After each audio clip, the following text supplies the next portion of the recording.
Hello बच्चों, कैसे हैं आप सब लोग। बिल्कुल अच्छे होंगे। पढ़ाई भी अच्छी चल रही होगी। जैसा कि आप लोग देख रहे होंगे, पिछले हम लोग कुछ दिनों से अपना प्रीवियस ईयर सॉल्व कर रहा है। प्रीवियस ईयर का पेपर सॉल्व कर रहे हैं। कौन से 2022 का सेट नंबर 1, जिसमें हम लोगों ने पिछले 4 क्वेश्चन सॉल्व कर लिया है। आज हम लोग कहाँ पहुंचे हैं, 5वें क्वेश्चन के पास। अगर जो बच्चे नए ऐड हुए हैं या फिर नया वीडियो देख रहे होंगे, उन लोग पिछला वीडियो देखने के लिए यहाँ पे आई बटन मिलेगी, उस पर क्लिक करके उन लोग पिछले वीडियो के पास जा सकते हैं, या फिर डिस्क्रिप्शन बॉक्स में नीचे लिंक दिया गया होगा, या फिर कमेंट बॉक्स में जा करके उन लोग नीचे लिंक से पिछले वीडियो के पास जा सकते हैं, उसको देख सकते हैं और अपनी तैयारी को अच्छा कर सकते हैं। तो चलिए बच्चों, अब हम लोग स्टार्ट करते हैं अपना 5वां क्वेश्चन। हाँ, और एक जरूरी बात, ये 5वां क्वेश्चन जो है वो प्रत्येक क्वेश्चन हमें कितना नंबर देगा। अब तो 4 नंबर देगा। इसके पहले हम लोग 1 नंबर और 2 नंबर के सवाल किए थे। अब कितना आ गया है, प्रत्येक क्वेश्चन के लिए 4 नंबर मिलेगी। तो चलिए आप क्वेश्चन सॉल्व करते हैं और देखते हैं अपना। चलिए, तो पहले क्वेश्चन में क्या बोला है, ऐसी 2 संख्याएं ज्ञात कीजिए जिनका योगफल 27 हो और गुणनफल कितना हो, 182। यानी हमको ऐसी 2 संख्याएं ज्ञात करना है जिनका योगफल 27 है, यानी जोड़ने में वो 27 आए और गुणा करने में कितना आए, 182 है।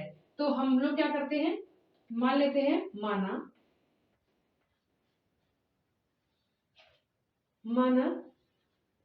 2 संख्याएं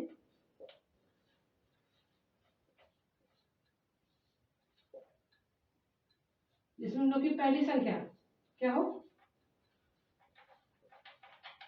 पहली संख्या यक्स है तथा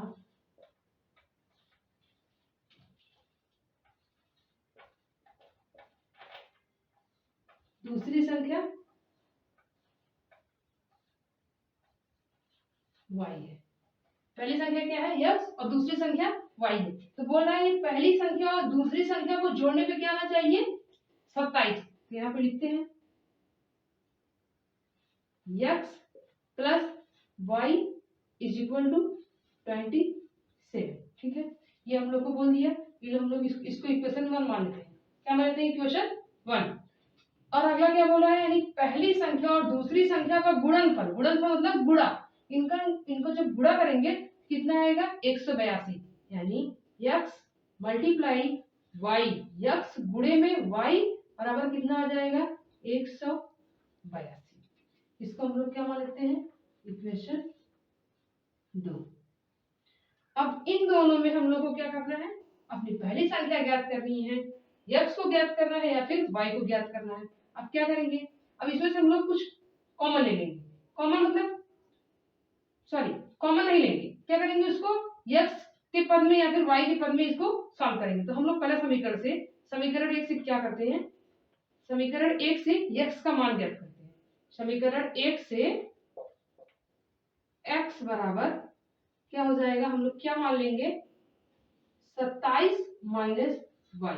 क्या मान लिए, 27 माइनस वाई। तो अब ये जो मान आया है, ये समीकरण 1 से जो मान आया है, इसको हम लोग क्या मान लेते हैं, अपना समीकरण नंबर 3। ये समीकरण 3 को, ये जो समीकरण 3 है, समीकरण 3 से x का मान,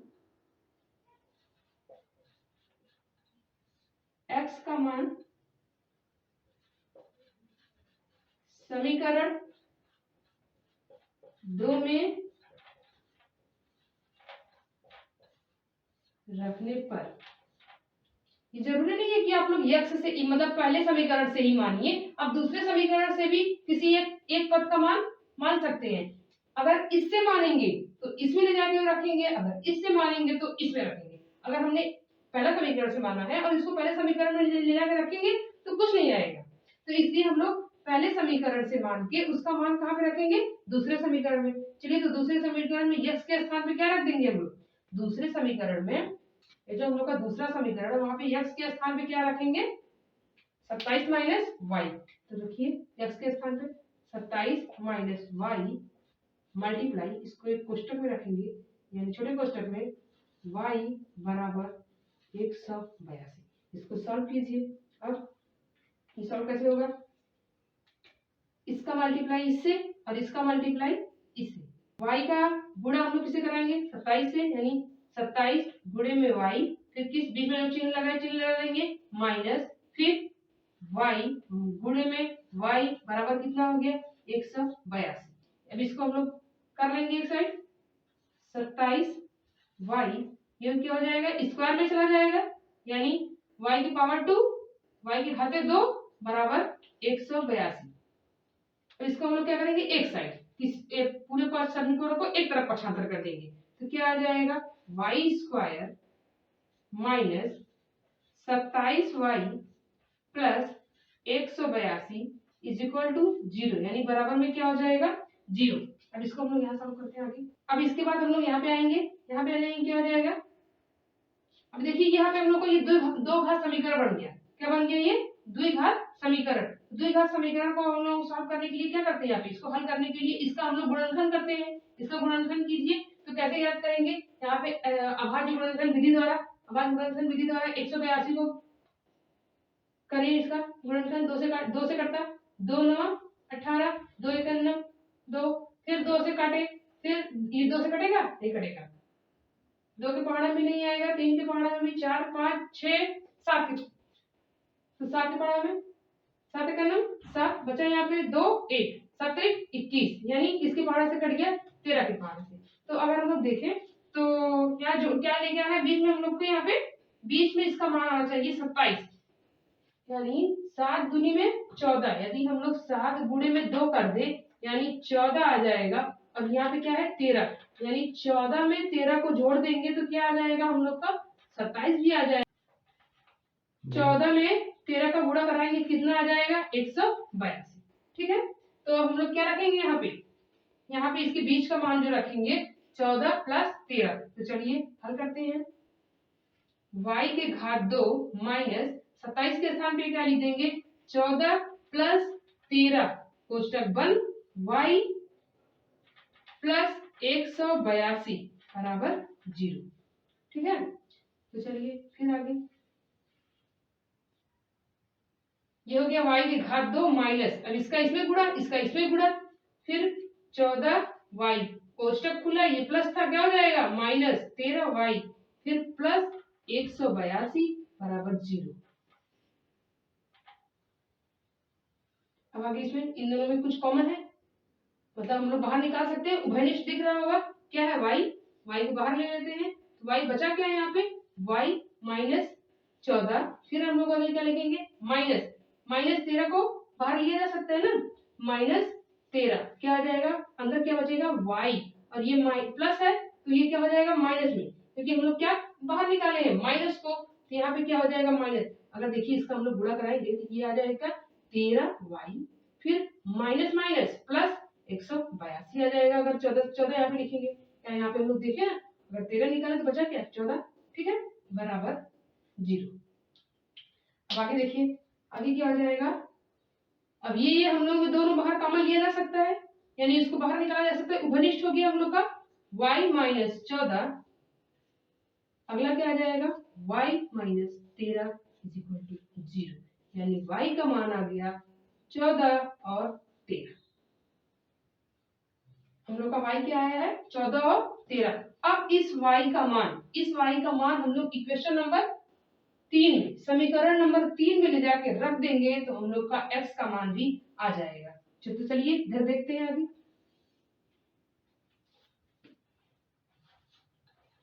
y का मान समीकरण 3 में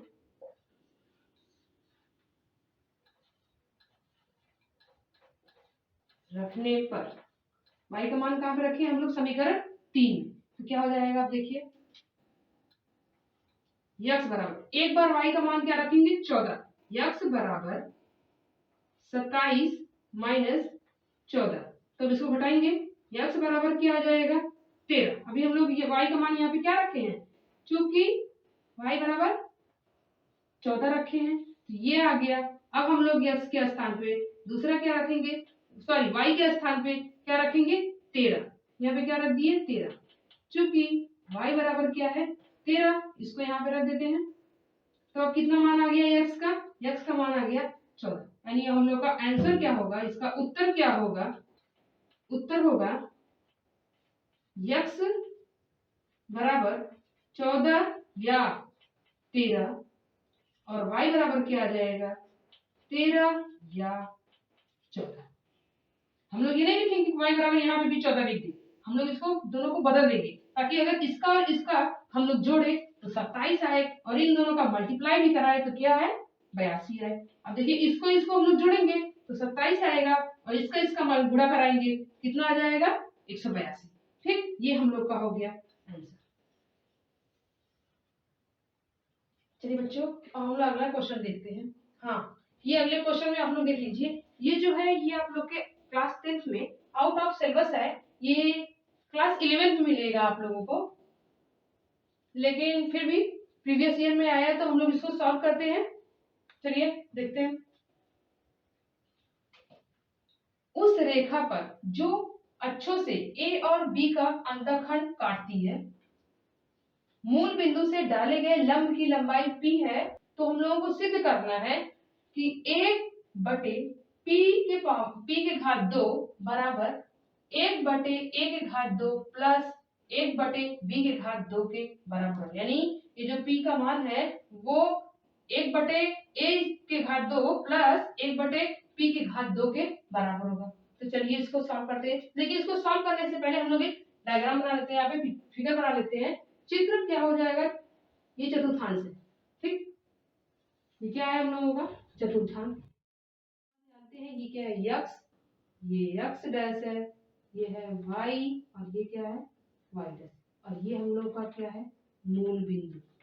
ये क्या है मूल बिंदु। इस पर एक रेखा है, जो क्या है एक रेखा, जो रेखा x और y अक्ष को काट रही है उससे उसकी x अक्ष की जो है उसकी दूरी क्या है a, यानी इसका बिंदु क्या हो गया a0, x अक्ष पे a और y अक्ष 0, और ये y अक्ष पर जो बिंदु है उसकी यहाँ से दूरी कितनी है b, यानी इसका बिंदु का निर्देशांक कितना हो गया 0b। इस पर एक रेखा लंब डाल रही है, क्या डाल रही है लंब डाल रही है, इसको हम लोग क्या मान लेते हैं p, मतलब वहां पे दिया हुआ है जो लंब डाल रही रेखा उसका मान क्या होगा p। अब इसी पे हम लोगों को क्या ज्ञात करना है, ये फार्मूला को सिद्ध करना है कि इतना बराबर इतना होगा। ठीक है, तो चलिए अब हम लोग इसको स्टार्ट करते हैं। तो सबसे पहले हम लोग क्या लिखेंगे, एक फार्मूला है, एक सूत्र है, किसी भी बिंदु से क्या किसी भी बिंदु से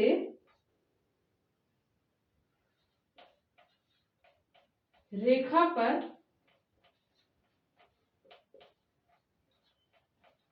डाले गए लंब की लंबाई क्या हो जाएगी P बराबर A x1 plus B y1 plus C बटे में A के घात 2 प्लस B के घात 2। ये हो गया, ये एक फार्मूला है हम लोगों का। ठीक, इसको हम लोग स्टार बना के रख लेते हैं, इसको क्या मान लिए इक्वेशन 1 मान लेते हैं। ठीक है, ये हो गया हम लोग का समीकरण नंबर 1। अब आगे हम लोग डालेंगे दो बिंदुओं के बीच की दूरी, दो बिंदुओं के बीच की दूरी से रेखा का समीकरण, दो बिंदुओं से बीच की दूरी से रेखा का समीकरण क्या हो जाएगा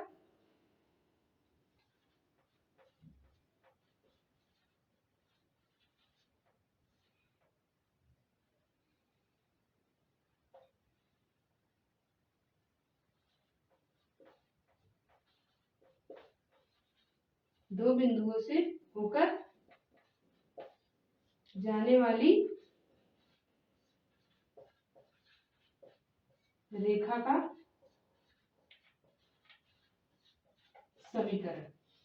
दो बिंदु से होकर जाने वाली रेखा का समीकरण क्या है? y माइनस y1 कोष्टक 1 बराबर y2 माइनस y1 बटे x2 माइनस x1 कोष्टक में x माइनस x1। ये हो गया हम लोग का दो बिंदु से होकर जाने वाली रेखा का समीकरण। तो अब हम लोग क्या करेंगे, इसमें हम लोग की दो बिंदु क्या है? पहली बिंदु क्या है? बिंदु क्या है हम लोग का? a 0 और क्या है? पहला बिंदु होगा जिसका भुज a है और कोटि क्या है? 0। और दूसरा बिंदु क्या है? 0 और b जिसका कोटि भुज क्या है? 0 और कोटि क्या है? a।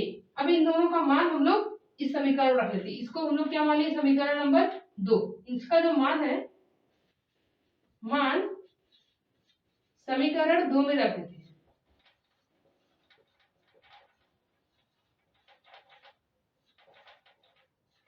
समीकरण 2 में क्या कर दिए? इसको रख दिए। तो चलिए रखते हैं। इसका मान यहाँ पर रख रहे हैं। ये हो गया हम लोगों का x1, इसको y1 मान लेते हैं, और ये हो गया x2 और ये क्या हो गया? y2। चलिए रखते हैं। y माइनस x1 का मान कितना है? 0 बराबर y2 का मान कितना है?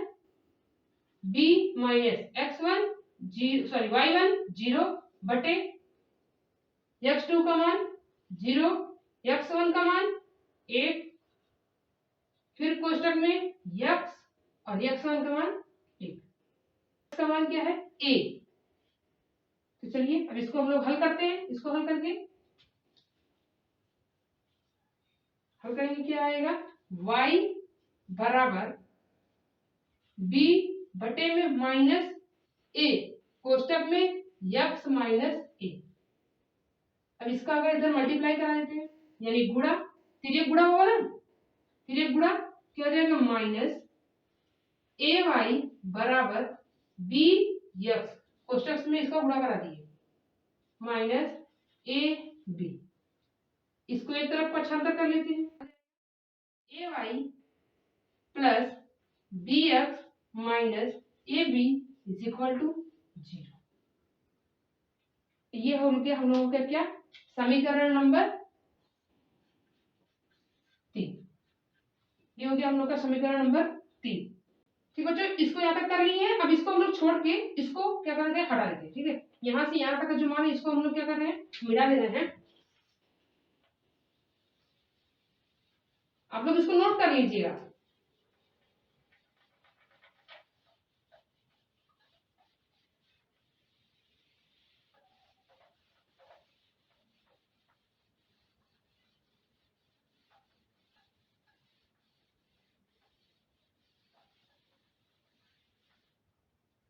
ठीक, क्या करेंगे? मूल बिंदु। अब कहां से स्टार्ट करेंगे? मूल बिंदु से डाले गए लंब की लंबाई। किससे? मूल बिंदु से। मूल बिंदु से डाले गए लंब की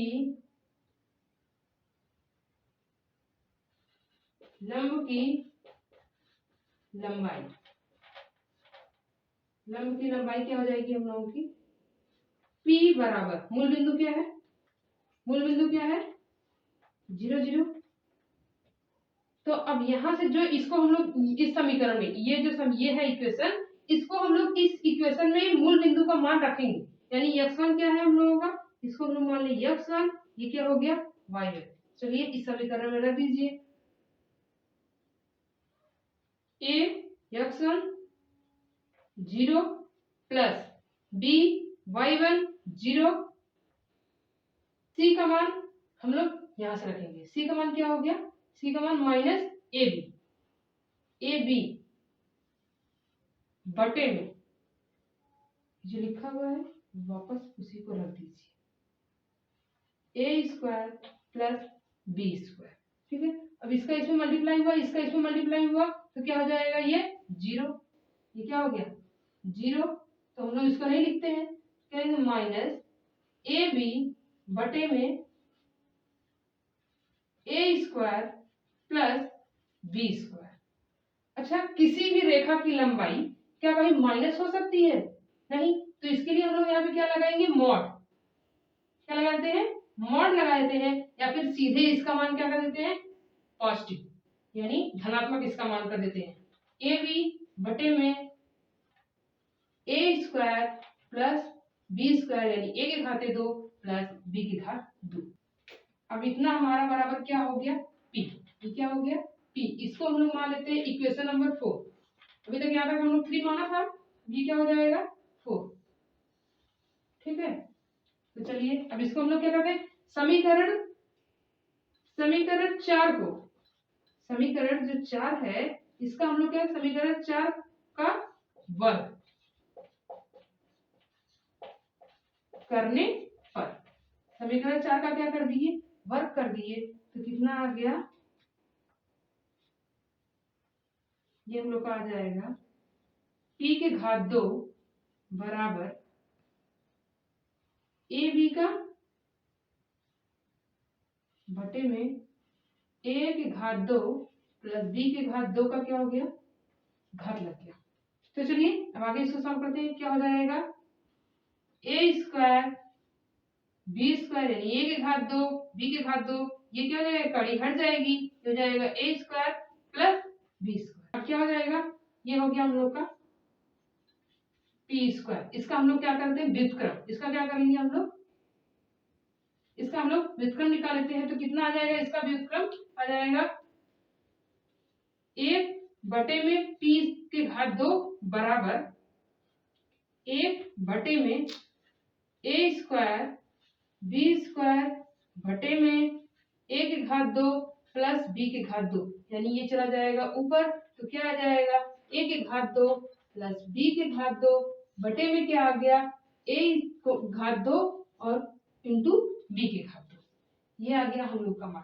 आप लोग जानते होंगे कि ए 1 बटे में ए के घात 2 प्लस 1 बटे में बी के घात 2, इसका इसमें गुणा कराएंगे, इसका इसमें गुणा कराएंगे और इसका इसमें गुणा कराएंगे, तो क्या आ जाएगा बी के घात 2 प्लस ए के घात 2 बटे में ए के घात 2 और बी के घात 2, यानी इसके मान को हम लोग इतना लिख सकते हैं,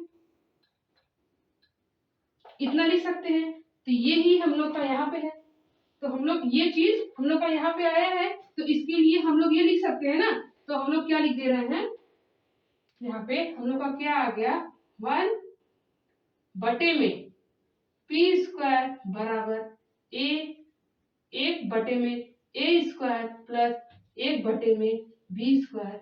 ये क्या हो गया हम लोग का प्रूफ। ठीक, ये क्या हो गया हम लोग का सिद्ध हो गया। चलिए बच्चों अब हम लोग सॉल्व करते हैं अपना तीसरा क्वेश्चन। क्या बोल रहा है एक लंबवृत्तीय शंकु के आधार की परिधि, यानी क्या दिया हुआ है उसका परिधि दिया हुआ है 24 पाई सेंटीमीटर तथा ऊर्ध्वाधर ऊंचाई h बराबर क्या है 5 सेंटीमीटर। तो शंकु का आयतन ज्ञात कीजिए। क्या ज्ञात करने के लिए बोला है शंकु का आयतन। तो चलिए देखते हैं क्या दिया हुआ क्या है आधार की परिधि। आधार की क्या दी हुई है परिधि। आधार की परिधि दी है 24 पाई सेंटीमीटर। पहले हम लोग देखते थे ऊंचाई क्या दी है, इसकी ऊंचाई दी हुई है कितना ऊर्ध्वाधर ऊंचाई दी है कितना दिया गया है 5 सेंटीमीटर, यानी ऊंचाई दिया हुआ है, ऊंचाई दिया हुआ है। शंकु का आयतन क्या होता है शंकु का आयतन शंकु का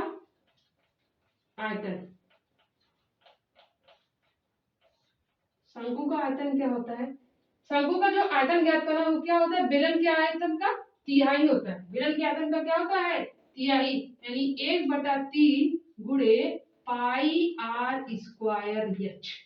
ये क्या है हम लोग का शंकु का आयतन 1/3 पाई आर स्क्वायर एच। हम लोग यहाँ से क्या ज्ञात करेंगे आर का मान। आर मान परिधि बराबर क्या होता है परिधि 2 पाई आर बराबर 24 पाई। क्या दिया हुआ है? 2 पाई r बराबर 24 पाई। पाई से पाई कैंसिल, 2 से 14 को काटेंगे कितना, 24 को काटेंगे कितना आ गया 12, यानी r बराबर कितना आया 12 सेंटीमीटर। r का मान कितना आ गया 12 सेंटीमीटर। अब r का मान पता है, h का मान पता है, समीकरण में रख दीजिए, हम लोग का क्या निकल गया आंसर। तो अब क्या लिखेंगे हम लोग 1/3 गुणे पाई, r बराबर कितना दिया है 12 सेंटीमीटर, यानी 12 स्क्वायर लगा है, इसको 2 बार लिख लेते हैं, गुणे में 5 लिख लेते हैं, कितना आ गया ये हम लोग का 1/3, यानी 3 से इसको कैंसिल कर दें, कट गया, कितना आएगा पाई, इसका इसमें गुणा करा दे, 12 पंचे 60, 60 में 4 को गुणा किया है, यानी 60 में 6 को गुणा कर दे, 6 चौके 24 और 0, कितना आ गया 240 पाई, किसमें आएगा आयतन है, आयतन आयतन किसमें आता है सेंटीमीटर क्यूब। ये क्या है हम लोग का, यही हम लोग का आंसर, उत्तर। बस सॉल्व हो गया ये क्वेश्चन। चलिए बच्चों, हम लोग अपना पांचवा सवाल देखते हैं, चौथा सवाल देखते हैं। चौथा सवाल क्या बोल रहा है कि निम्नलिखित बंटन एक मोहल्ले के बच्चों के दैनिक जेब भत्ता को दर्शाता है। यानी यहाँ पे क्या दिया हुआ है, एक मोहल्ले में जो बच्चे रहते हैं उनका दैनिक जेब खर्च जो है उसको दिया गया है। तो माध्यक जेब भत्ता 18 रुपए, यानी इसका माध्य दिया हुआ है, माध्य क्या है 18 रुपए है। तो लुप्त बारंबारता यफ ज्ञात करना है। क्या ज्ञात करना है हम लोग को, लुप्त बारंबारता यफ, इस यफ को ज्ञात करना है। तो ये क्या है, ये हम लोग का बारंबारता है, यानी बारंबारता एफ आई, ये हम लोग का वर्ग अंतराल, यानी इसको वर्ग अंतराल बोलेंगे, ठीक है, ये वर्ग अंतराल दिया हुआ है। अब हम लोग क्या ज्ञात करेंगे यक्स आई, क्या ज्ञात करेंगे यक्स आई क्या होगा, ये जो वर्ग अंतराल होता है ना, यक्स आई क्या होता है, ये जो वर्ग अंतराल दिया है इसको हम लोग जोड़ देंगे। यक्स आई बराबर क्या होगा वर्ग अंतराल, यानी यक्स आई बराबर हो जाएगा वर्ग अंतराल,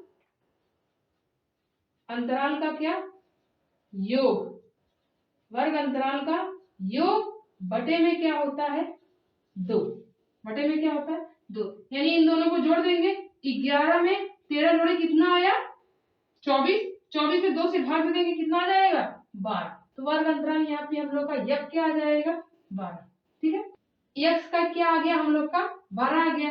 तो अब उसी हिसाब से हम लोग देखेंगे 13 में 15 जोड़े कितना हो गया 28, 28 से 2 में भाग दे देंगे कितना आ जाएगा 14, फिर इसको जोड़ेंगे तो कितना आएगा हम लोगों का 32, 32 का आधा कर देंगे कितना हो जाएगा यहाँ पे 16, फिर यहाँ पे 36 आएगा, 36 का आधा 18, ऐसे लोग चलते जाएंगे। देखिए इसका क्रम कितना, अगर इसको हम लोग को जोड़ने में ज्यादा टाइम लगेगा तो इसका क्रम, इसके बीच जो अंतराल है कितना है 2 2 2, यानी इसमें भी हम लोग 2 जोड़ देंगे कितना आ जाएगा 20, इसे भी 2 जोड़ देंगे कितना आ जाएगा 22, इसे भी 2 जोड़ देंगे आ जाएगा कितना 24, ठीक, ये हम लोग का क्या आ गया यक्स। तो इसको बढ़ा देते हैं, इसको हटा देते हैं, ठीक है। अब अगला ये हम लोग का यक्स आ गया, अगला क्या करते हैं, हाँ, ये जो यक्स होता है इसी में हम लोग एक क्या मानेंगे अपना कल्पित माध्य, इसे हम क्या मान लेते हैं कल्पित माध्य, इसको हम इसको कल्पित माध्य के द्वारा सॉल्व कराएंगे, ठीक है, और विचलन के से भी बता देंगे, लेकिन किससे सॉल्व करा रहे हैं कल्पित माध्य से। हमने इसके पहले वाले वीडियो में आप लोग को बताया है कल्पित माध्य और पद विचलन का फार्मूला, याद होगा ना सब लोग को। चलिए उसे से सॉल्व करा रहे हैं हम लोग कल्पित माध्य के माध्यम से। तो इसको हम लोग क्या मान लिए कल्पित माध्य। तो अब यहाँ पे हम लोग का क्या हो जाएगा डी आई, इसको हम लोग क्या बोलते हैं विचलित पद, क्या बोलते हैं विचलित पद। तो चलिए लिखिए, तो डी इसका हम लोग क्या यहाँ से इसमें क्या लिखते हैं, इसमें जो ये कल्पित माध्य माने हैं ना, इसमें से इस संख्या को घटा देंगे, कल्पित माध्य में से इसको घटा देंगे, यानी 18 से 12 को घटाएंगे कितना आएगा, सॉरी कितना आ जाएगा 6, तो ये क्या जाएगा माइनस में, ये क्या हो जाएगा माइनस में, 12 में से 18 घटाए कितना आ गया -6, 14 में से 18 घटाए कितना आ गया -4, 16 में से 18 घटाए कितना आया -2, 18 में से 18 घटाए कितना आया 0, 20 में से 18 घटाए क्या आया +2, 22 में से 18 घटाए कितना आया +4, 24 में से 18 घटाए कितना आया प्लस 6, ये हम लोग का क्या निकल गया, डी आई। अब आगे क्या करेंगे हम लोग, इसका और इसका गुणा करा देंगे, यानी डी आई मल्टीप्लाई यानी गुणे में एफ आई, इसका और इसका आपस में गुणा करा देंगे। तो चलिए गुणा, 6 सते 42, क्या जाएगा -42, 6 चौका 24 -24, 9 दूनी 18 -18, 0 का किसी में भी गुणा कराएंगे तो क्या हो जाएगा 0, 2 का f में गुणा कराए तो कितना आ गया +2f, 4 का 5 में गुणा कराए तो कितना हो गया 4 पंचे 20, और 6 का 4 में गुणा कराए तो 6 चौका 24।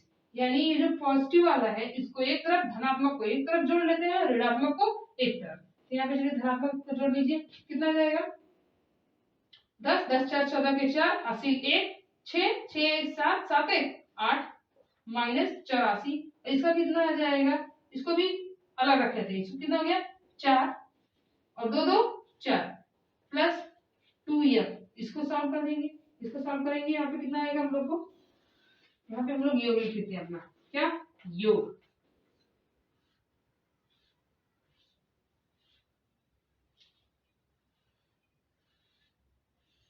इसमें अब हम लोग 84 में से 82 को घटाएंगे, -84 प्लस 44 प्लस 2f, इसको घटाएं कितना आ गया -40 प्लस 2f, यानी हम लोग का मान कितना आया D I x F I कितना आ गया -40 और 2f। बारंबारता को भी जोड़ देंगे, बारंबारता कितना आ गया 7 6 13, 13 में 9 जोड़ दिए कितना हो गया, 13 में 9 जोड़ दिए कितना आ गया 22, 22 में फिर इसको जोड़ दिए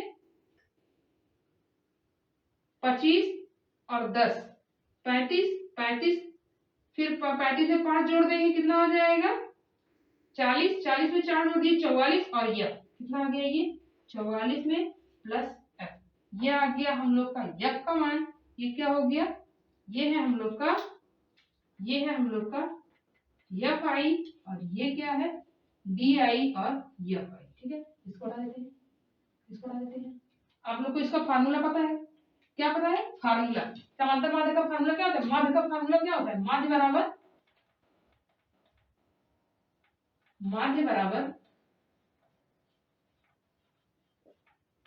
कल्पित माध्य, माध्य बराबर कल्पित माध्य प्लस समेशन, इसको समेशन मतलब क्या होता है जोड़, यानी इसका पूरा जोड़, summation D I F I, यानी यही है हम लोग का, यही क्या है हम लोग का summation D I F I है, यही है हम लोग का क्या summation D I F I, summation D I F I बटे में समेशन एफ आई, यानी एफ आई का पूरा योग, इसका ये जो हम लोग का यहाँ पे दिया हुआ है इसका क्या है ये योग। तो चलिए इसका मान रख देते हैं, कल्पित माध्य कितना माना 18, कल्पित माध्य कितना है 18, जबकि माध्य भी हम लोग का क्या दिया हुआ है 18 रख दिए, फिर समेशन एफ आई का डी आई एफ आई का मान कितना आया है -40, कोष्टक में -40 प्लस 2 fi बटे में क्या हो गया, इसका मान कितना है 44 प्लस f, कितना है